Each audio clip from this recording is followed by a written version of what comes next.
赵铁大同志，到，这个任务很艰巨。你跟着叶吕奇，首先要做一个有心人，是把他那些破案的窍门全学到手，省得他老拿咱们一手，脏死了。还有，脑袋后边要多长一双眼睛，时刻注意他有什么异常。是，可是他是我的上级，他是我的领导呀。那我是不是你上级？是。我是不是他上级？是。那你是不是应该听我的？是。赵铁大同志，到，你要提高自己的觉悟。叶吕奇这种人，身上一身就是会的臭毛病，跟咱们不是一路人。是。去执行任务吧。是。你要再这样，我就生气了啊！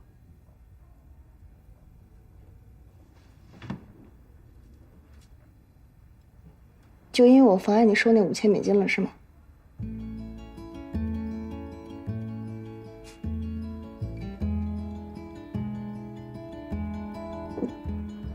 你知道那$5000是什么概念吗？你和我加起来，一辈子都挣不了那么多钱。那他为什么会有这么多钱呢？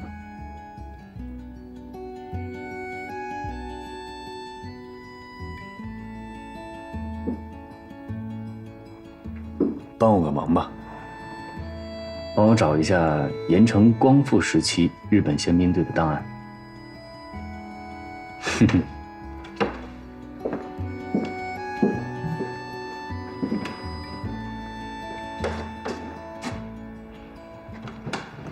处长，对于这个野驴，你打算怎么处分？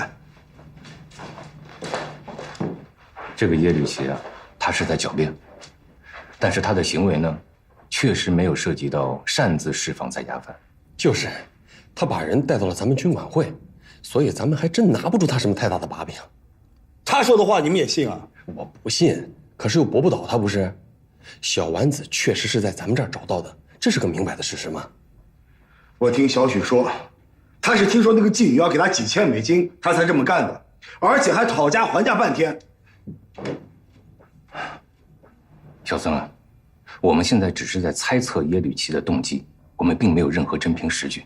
我看这样吧，我们给他一个通报批评，让他回去写份检查。好，我同意。处长，那个小丸子您看怎么处置？如果他真的有困难的话，我们就让民政部门帮助解决，但是小丸子本人必须要回到收容所继续接受改造。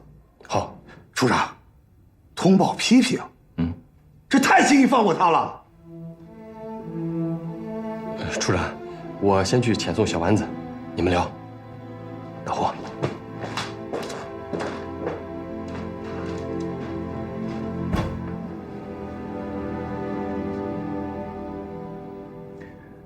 你刚才说了句什么？我说不能这么轻易放过他。那看来，你还是没有把他当成自己人。他根本就不是我们的同志，在你没有任何真凭实据以前，他永远是我们的同志。我们对待自己的同志，该抬手就要抬手，该放手就要放手。你说呢？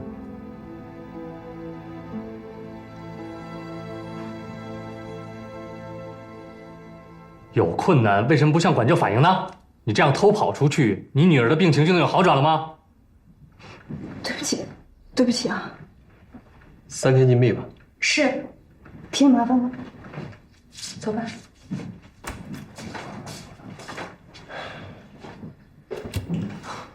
那我也告辞了。我们那个耶律啊，这次给您添大麻烦了，我在这儿替他向您赔个不是。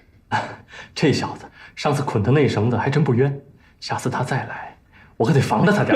好，那您忙，我送你。您别客气了。留步吧，留步吧。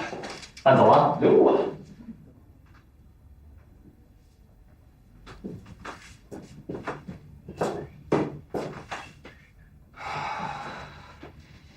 行了，都差不多了，现在就差那个往脸上涂的油彩了。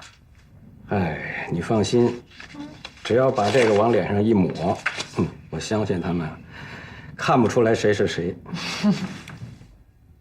即使木姑娘抹上一下，哎呀，哎呀，汗也跟一条汉子似的。放心，今天晚上咱们球队肯定赢。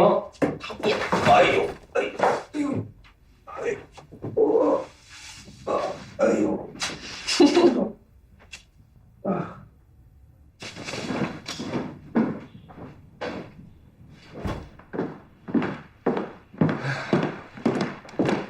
刚才我碰见小许了，说你在档案室里猫了一天，吃饭了吗？还没呢。得，我让炊事班给你做点吃的去。不用了，我不饿。说说吧，你现在什么想法啊？你了解我的，在案子没破之前，我不会跟任何人说任何信息。谁跟你说案子的事儿了？我跟你说处分的事儿呢。哎，你也看见了啊，老秦这次可是尽自己最大的力量在保你，他可真是个好领导，尤其是对你。你以后可别身在福中不知福，再那什么了啊！我知道，所以我对这案子才这么上心，饭都顾不上吃了。案子是得上心，可身体也不能不要。我还是让炊事班给你做点吃的，好，我给你送过来啊。谢谢了。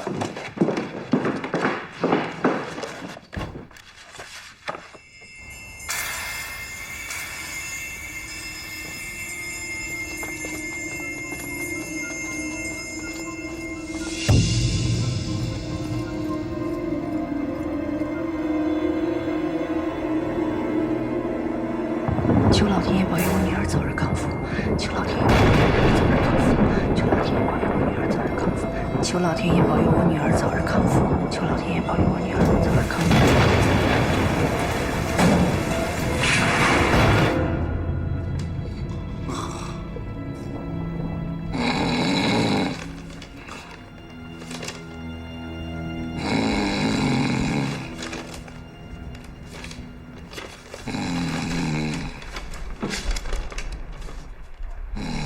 铁蛋，铁蛋，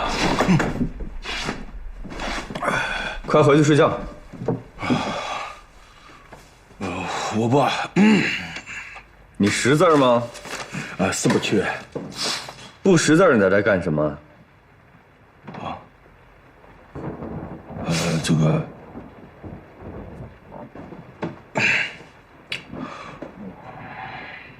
你看着我的眼睛，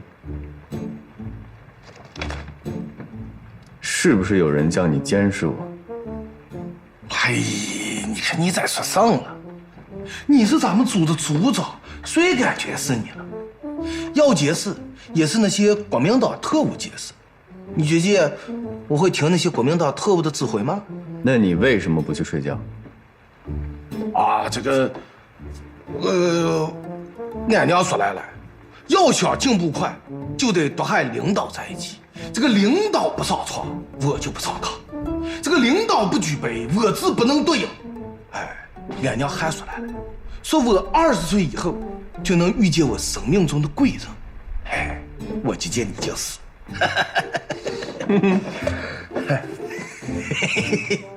你娘还挺有见识。你看看，你娘是干什么的？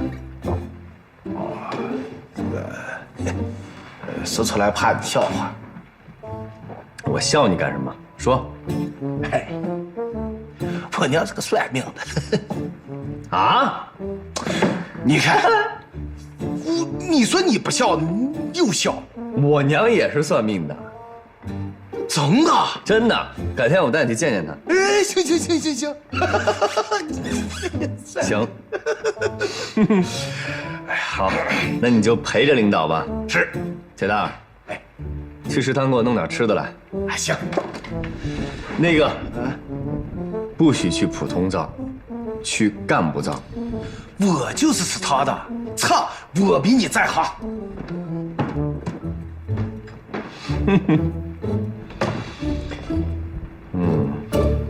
人，set，好。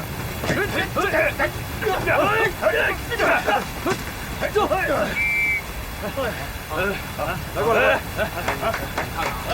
行，咱这注意配合，准备开始，好，加油，来，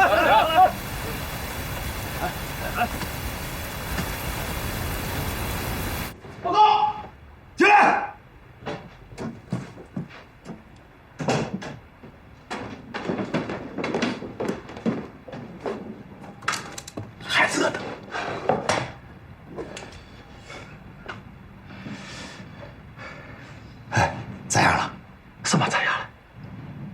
监视耶律齐监视咋样了？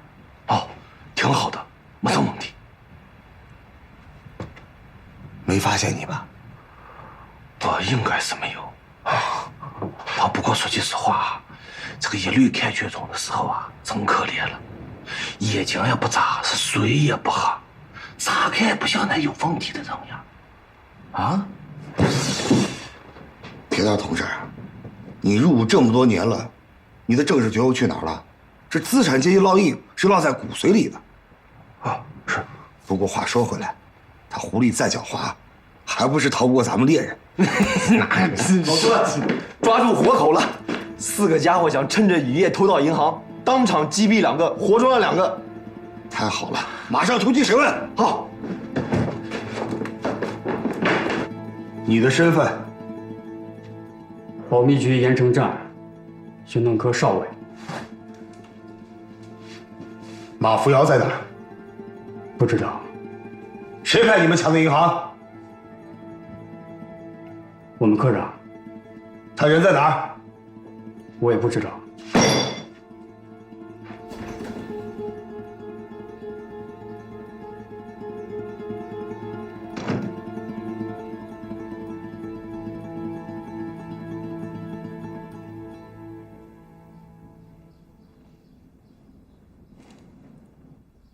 怎么一晚上没回来？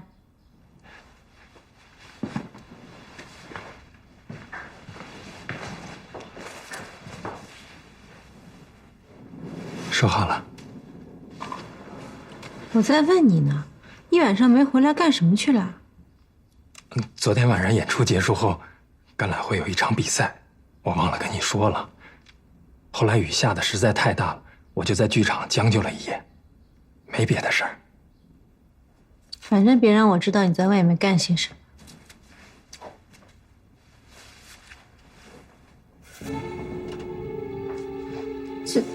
怎么这么多啊？昨天的比赛有人下注，我们赢了，分了不少奖金。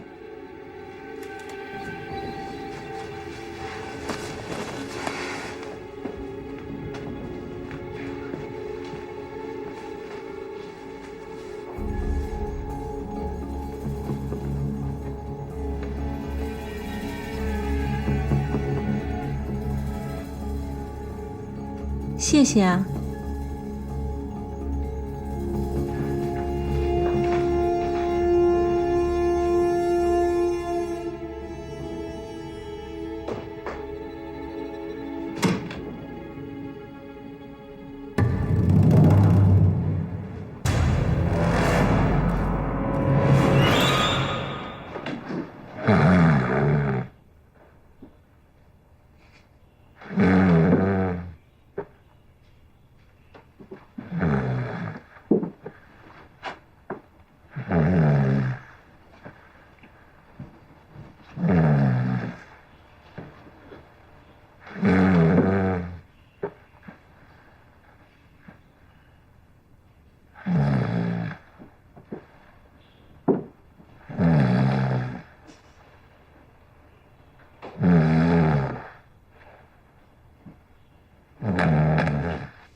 果然有蹊跷。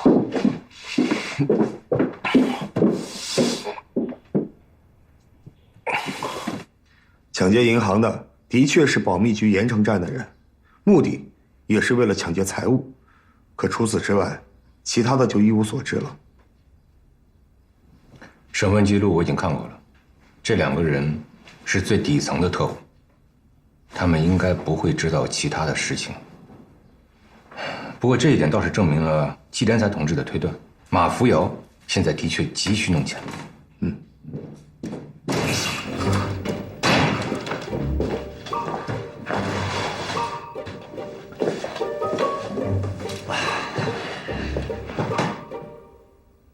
进来怎么不喊报告？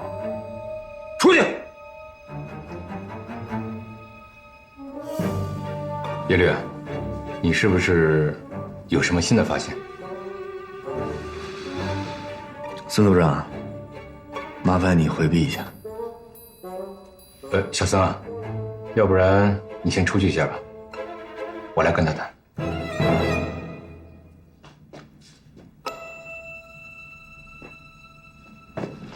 烦把门关上，谢谢。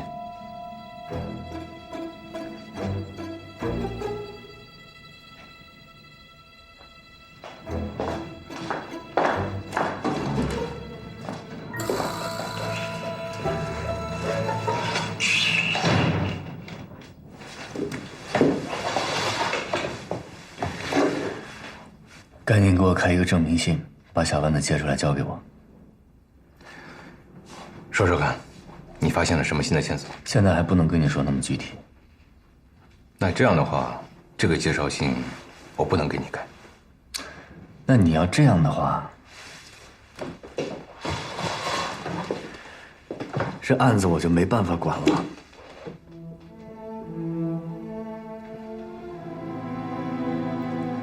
叶绿琪同志，请你注意，你不是我请来的客人，你是中国人民解放军盐城军事管制委员会的一个刑侦组长。只要是工作上的事情，你就必须向组织汇报，这是纪律。你现在一定在想，你干刑侦这么久了，一直都是这样的，我为什么非要多管闲事呢？那我想问你一个问题，在旧社会，如果你办砸了案子，你的上级会不会为你承担责任？当然不会啊。这就是共产党和国民党的区别。有什么事情，你一定要向组织上汇报，这既是纪律，同时也是对你的爱护。只要你向上级汇报了，经过组织的批准，这个责任就由我们来承担。行吧，处长平时待我也不薄，那我给你个面子。我现在只能跟你一个人说，案子破以前，你不许跟任何人讲。这个要求我能够理解。说说吧，为什么非要盯着小丸子？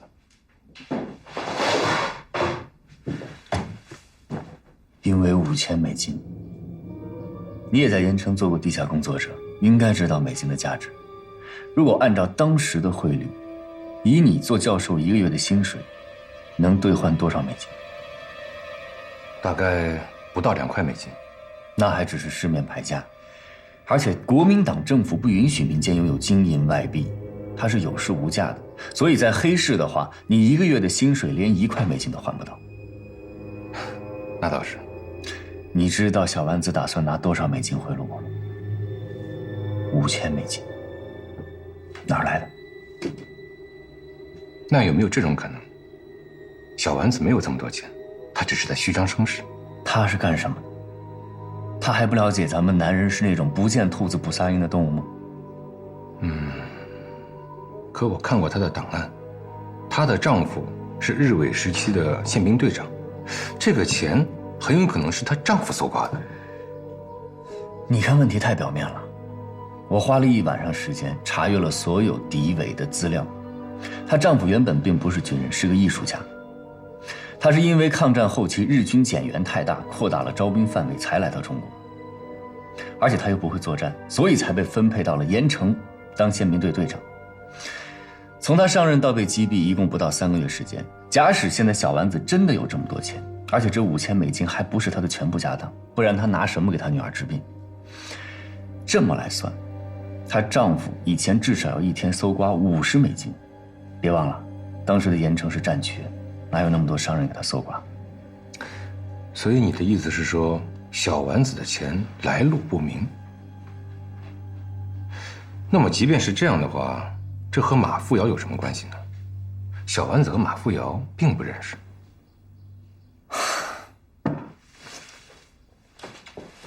看来我真的给你们上一课。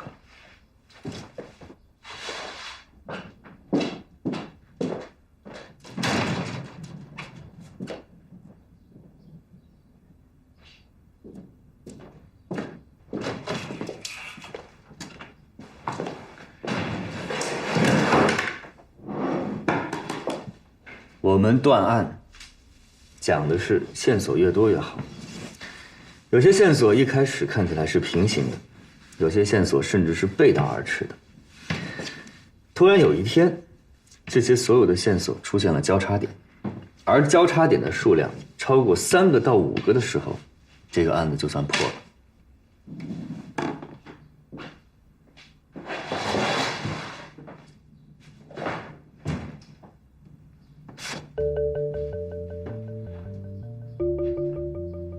小丸子确实不认识马扶摇，但小丸子是张景发的相好。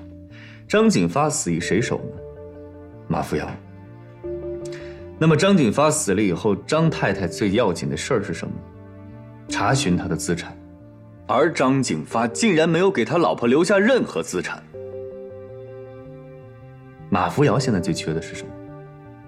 也是钱。而小丸子现在手里最多的是什么？钱。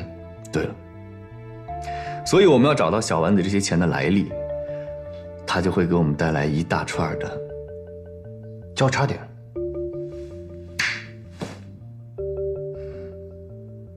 我明白了。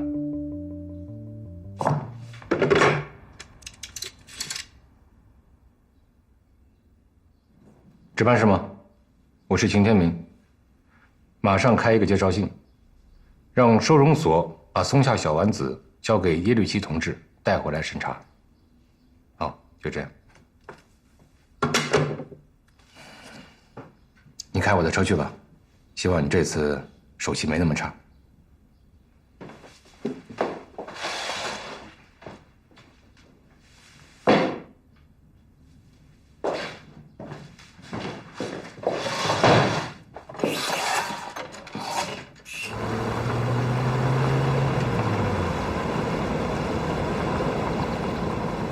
停车！怎么又是你啊？快点，让我进去。我们所长说了，以后你来有话在外面说。把你们所长叫出来。不是，把门打开。啊，所长。所长，别来无恙。坐好。我们季组长给你打过电话了吧？秦处长亲自打来的，让我们配合你。哼。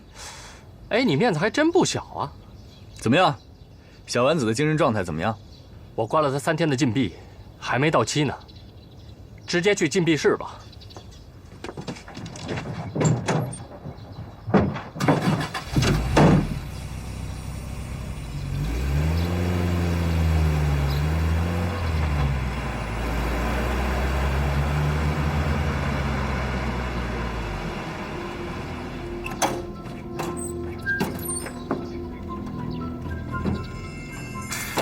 这儿就是关押小丸子的禁闭室，其他的房间都在做仓库使用。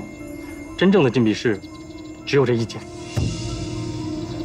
耶律同志，鉴于您上一次在我们收容所的表现，这次您还是别进去了。铁蛋，到，你去，跟管教一起把小丸子带出来。是。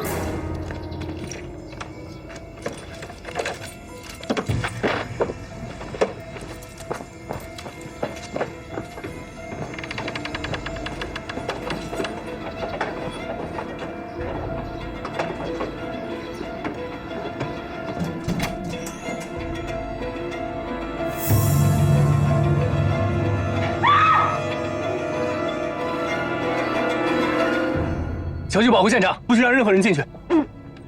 哎，所长，为了保护现场，您还是别进去了。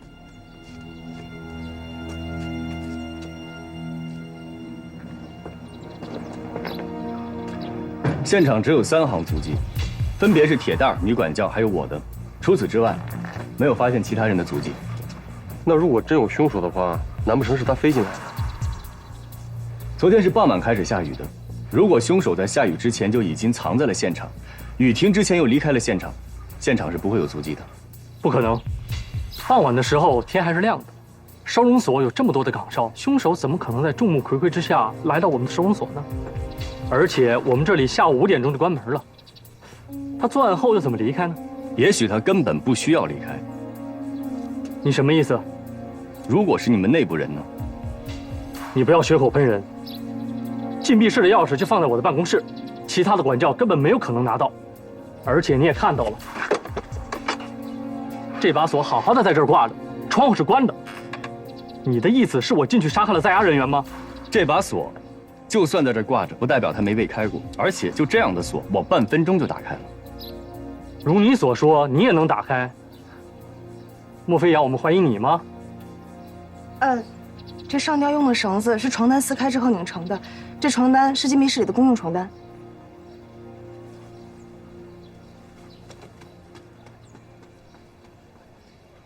小丸子那么爱他的女儿，甚至为了他女儿去贿赂干部逃跑，所以他不可能是自杀。我同意耶律的推断，不过我还是那个疑问：如果真的有凶手，他是怎么进来的？哎，王法医，死亡的时间可以确定吗？从尸斑判断，死者应该是死于昨天晚上9点以后。另外，他除了颈部的窒息痕迹外，没有其他外伤。嗯。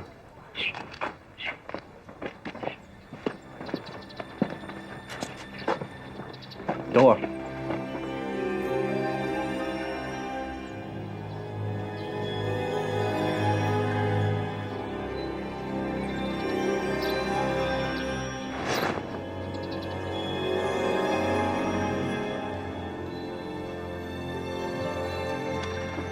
我就说，看看，9点以后才死，当时雨已经下了几个钟头。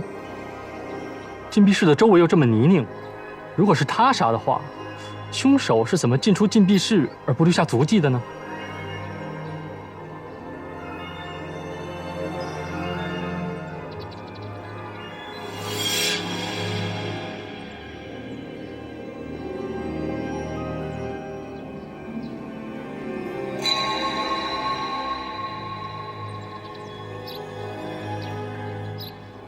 那不可能，那是根高压线，还是根裸线。如果有人从那儿攀进去，早就触电了。如果凶手的2只手分别抓住一根高压线，他才会触电。要是他的2只手抓着一根高压线，或者是戴着绝缘手套，他是不会触电的。如果真像你说的，他从上面过来的，那儿还有一扇门呢，那锁他怎么打开的？那把锁给我半分钟，我都打开了，还能难得住他吗？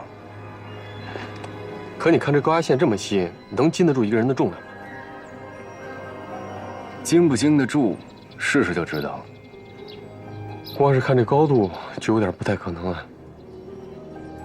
现在我们已经排除了所有从地下进去的可能性，剩下的这个，即便是再怎么离奇，它也是唯一的可能。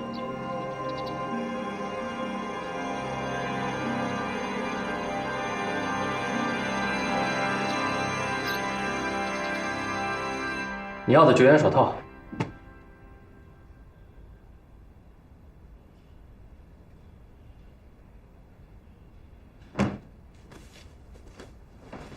你要干什么呀？这是？有些事儿不自己试试，怎么知道行不行呢？那么高，可不是闹着玩的。耶律，你行了。这种粗活还是我来吧。你多重啊？那不就更对了吗？我要是行的话，少个2个人都没问题。就这样吧，铁蛋儿，好，我带你去。好。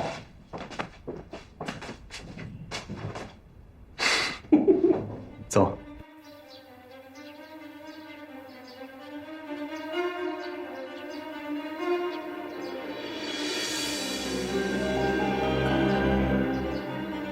铁蛋儿，注意安全。是。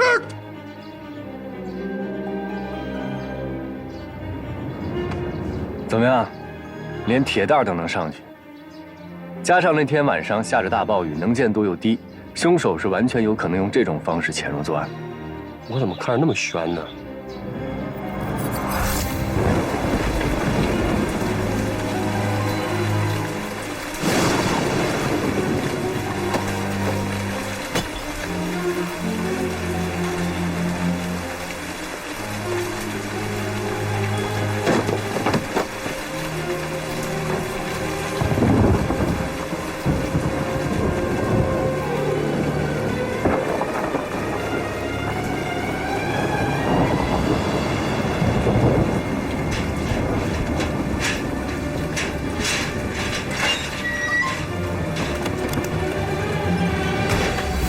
凶手作案的全过程就是这样。柱子，我的手套快烂了！铁蛋，回去，小心点，小心点！哎呀，咱快回不来了，哎呀，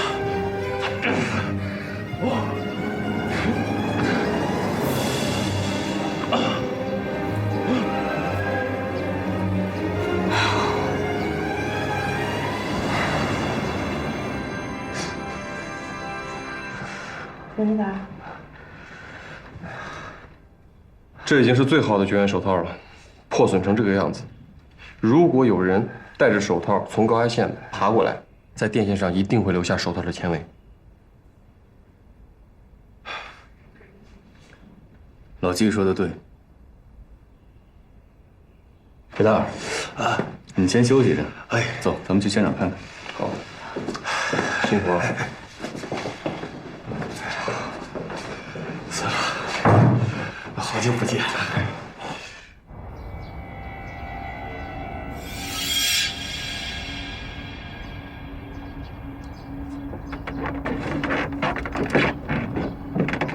怎么样？我们刚才检查过那边，也就是铁蛋攀援过的地方，电线上确实有手套留下来的纤维，而这边铁蛋没有攀援过，便没有手套留下来的纤维。那也就是说，围墙这边的电线是没有被人攀援过的，要不然上面不可能不留下手套的纤维。还有一种可能，如果昨天晚上停电，他就不用戴手套。昨天晚上停电了吗？哦，他们已经问过电力局了，昨天晚上所有供电都是正常的。可就算是停电了，这个高压电线那么粗糙，这手套都磨破了，你更别说赤着手了。如果要是不戴手套，那手也是磨破的，这上面肯定会留下一些血迹或者其他什么痕迹的吧？那凶手是怎么过来的呢？叶律，你就那么肯定小丸子是他杀吗？肯定，因为以我对小丸子了解，他是不可能抛弃他女儿不管，所以他一定是他杀的。他那么爱他女儿，宁可去当妓女，也要挣钱养活自己的女儿，所以怎么可能是自杀呢？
刘大师，还有2个节目赶紧上台了。你们该上台了。耶律兄，大侦探，今天怎么有空来我这儿啊？来来来，快坐。找你有点事儿。哎，对了，耶律兄，你上次说的那个表妹什么时候能让她过来啊？不怕你笑话，房凤现在脾气越来越大。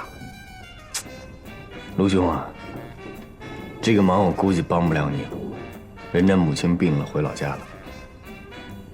我来呢，是想找你帮我一个忙。咱们这么多年球友了，有什么直说。那好，带上你的独轮小车，回头跟我走一趟。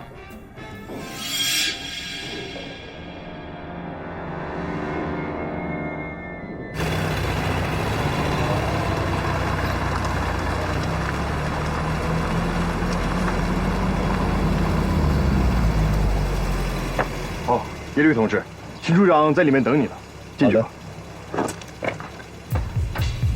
卢兄，里面有一根从墙外伸到墙内的高压线，我叫你来就是想让你骑着独轮车在上面表演一下。这是什么地方？收容所。是不是有人越狱了？怎么？你不会怀疑我吧？我要是怀疑你，还让你帮忙啊？我就是想让你来表演一下，证实我的推测。虽说我是个魔术师，可是我也快不过枪子儿啊。放心，都说好了。你知道我一向是不愿意涉足政治的。陆兄，你不是一心想带着你太太移民吗？这是个好机会啊！我们军管会的秦处长就在里面，好好表现。那我要谢谢叶律兄了。走吧。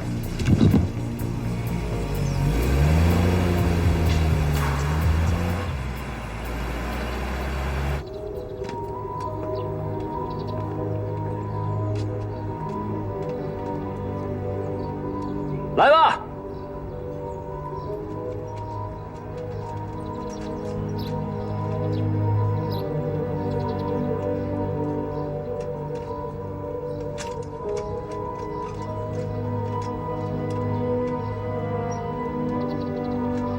怎么样？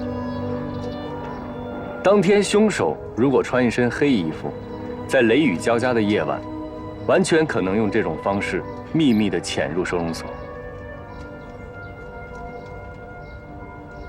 哎，叶律，你说在盐城有这个本事的啊，一只手都数得过来。那这个卢永华是不是也有嫌疑？不可能，案发的当时他正在打球，不可能作案。啊。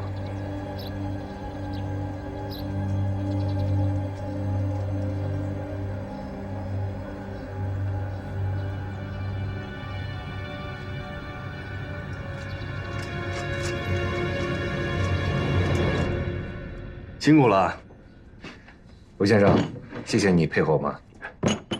应该的，应该的。来，喝水。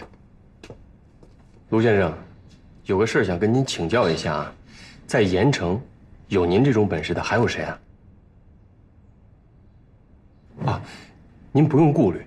第一呢，我们军管会不会冤枉任何一个好人；第二呢，我们也会为您保密的。什么时候出的事儿？大概是昨天晚上9点左右，下雨的时候。对。盐城擅长走钢丝的人大概有5、6个。如果说是在昨天晚上下雨的时候出的事儿，那就没那么多了。下雨的时候电缆会很滑，雷电也会分神，加上还要防备哨兵等诸多因素的限制，恐怕连我卢某人都很难做到。那个作案的人，本领应该远在我之上，起码在走钢丝这一项上。陆先生，在盐城有谁走钢丝方面能比您还技高一筹呢？如果说耶律兄没让我过来试上这一遭，我还可能大方地报上一个同行的名字。可是现在这么一弄，我实在是不好说。行了，别难为卢兄了，来喝点水。来，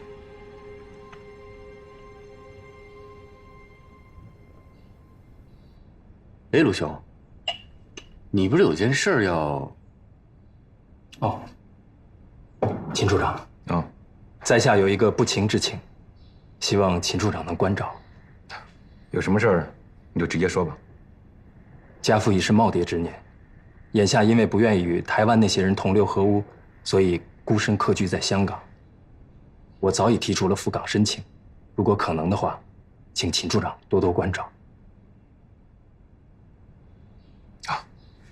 这点你倒是可以放心，只要是符合政策的，回去以后啊，我让他们帮你加紧处理。多谢秦处长啊！你看，咱们秦处长对你多好，你是不是也该投桃报李啊？那是当然。那你能不能跟我们说一说，盐城谁走钢丝走得最好？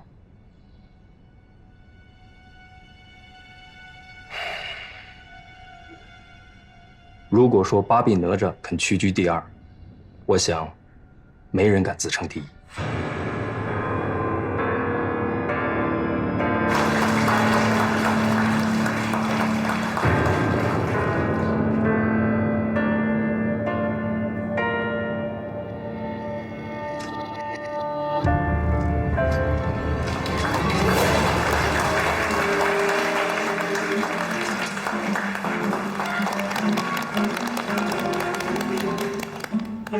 以这样的身手去看守所作案，岂不是轻而易举？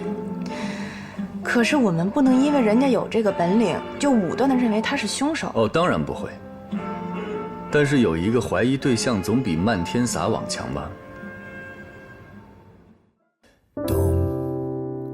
月光下的城，北风中是谁的白雪皑皑，凌乱的脚印。冻僵的行李不必打开，免得逃避难为情。春死都不愿改不掉总是对我很慷慨，交给我的心习惯了偏执的距离，一再小心也逃不过易碎的命。在哪里等着你来把这心打开，别说你不怕被害，在哪里等着你回来去也许不该错过彼此的精彩。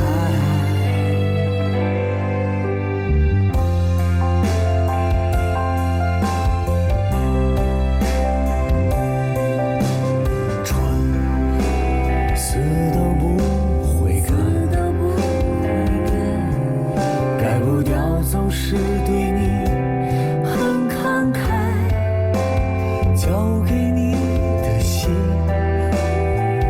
天真的跑进风里，不再小心，一路上逆风而行。在哪里等着你来把这心打开，说你不愿被爱，在哪里等着你回来去也许不该错过彼此的精彩，在哪里等着你来把这心打开，别说你不愿被爱，在哪里等着你回来去也许不该错过彼此的精彩。